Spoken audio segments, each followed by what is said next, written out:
মৌলির ছলছলে চোখে অনন্ত প্রাচীন বিশ্বের সভ্যতার এক চিত্র দেখতে পায় সায়ন। চেনা চেনা লাগে, আবার পর মুহূর্তে হারিয়ে যায় কোথাও। সবটা গুলিয়ে যায় ওর।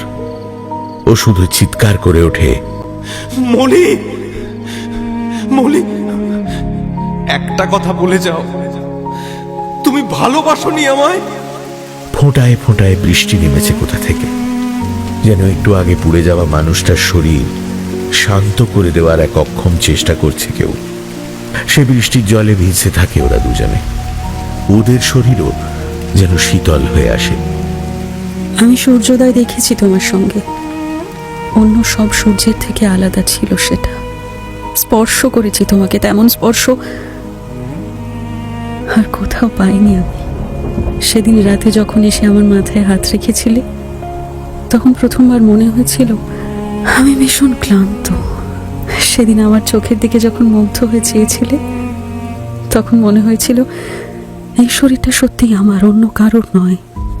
যে সাজে কোনোদিন সাজতে পারবো না, সেই সাজ দেখাতে ইচ্ছে করেছিল তোমাকে, মৃত্যুর সাজ।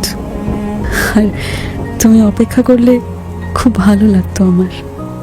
রোজ সকালে উঠে বাড়ি থেকে বেরোনোর সময় যখন মনে হতো কেউ অপেক্ষা করছে আমার জন্য, তখন আমার ভীষণ ভালো লাগতো। আচ্ছা, একে কি ভালোবাসা বলে সায়ন? বৃষ্টির তেজ এবার দৃশ্য ঢেকে দিতে শুরু করেছে।